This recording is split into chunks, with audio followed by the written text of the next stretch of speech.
Hi guys, welcome to Mariana touch. இன்றைக்கி ரெண்டு shrimp வாங்கிட்டு இருந்தோம். பிளாக் ஷ்ரிம்ப்பு ஆல்ரெடி நம்மகிட்ட ரெட்டு, கோல்டு, எல்லோ 3 வெரைட்டி இருக்குது. ஆல்ரெடி நம்ம வீடியோ பார்த்துருப்பீங்க. அது குட்டி நிறையா போட்டிருக்குது. வீடியோ பார்க்கலன்னா நம்ம சேனலை லைக் பண்ணுங்கள், ஷேர் பண்ணுங்கள், சப்ஸ்கிரைப் பண்ணிடுங்க. பெல் பட்டனை கிளிக் பண்ணுங்கள். நம்ம போடுற வீடியோ உங்களை வந்து சேரும். குட்டீஸ்லாம் நிறையா இருக்குது பாருங்கள், எல்லாம் சாப்பிட்டுருக்குது. இப்போ நம்ம பிளாக் ஷ்ரிம்ப் வாங்கிட்டு வந்துருக்குறோம். இது அக்குமுலேஷன் ப்ராசஸ்ன்னு சொல்லுவாங்க.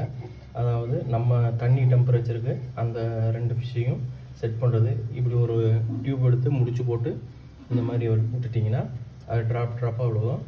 அது ஒரு 10 நிமிஷம், 1/4 மணி நேரம் அது உழுகுச்சு. அப்புறமா நம்ம எடுத்து நம்ம டேங்கில் ஆட் பண்ணிக்கலாம். அந்த தண்ணி டெம்பரேச்சரும் நம்ம கொண்டுட்டு வந்த தண்ணி டெம்பரேச்சருக்கும் அது செட் ஆகிடுச்சுன்னா அது ஃபிஷ்ஷு லைஃப் வரும்.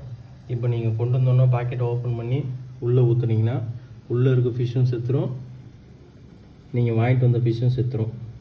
அதனால் இந்த மாதிரி அக்குமுலேஷன் ப்ராசஸ் பண்ணிவிட்டு நீங்கள் அப்புறம் உங்கள் தொட்டியில் விடணும். இந்த மாதிரி ட்ராப்பாக விட்றீங்கன்னா ஒரு 1/4 மணி நேரத்தில் 2 செட் ஆகிக்கிறோம். செட் ஆனதுக்கப்புறம் நம்ம அதை டேங்கில் ரிலீஸ் பண்ணிக்கலாம். ஓகே, இப்போ ஷ்ரிம்ப் விட்டாச்சு பாருங்கள் எவ்வளோ ஃப்ரீயாக ஃபீல் பண்ணுறாங்க. இதுக்கு தான் இந்த நம்ம அக்குமுலேஷன் ப்ராசஸ் பண்ணுறது. பண்ணிங்கன்னா தான் அது எதுவும் டெத் ஆகாமல் இருக்கும். இல்லைனா நீங்கள் தண்ணிக்குள்ளே போட்டோன்னே டெத் ஆகிடும்.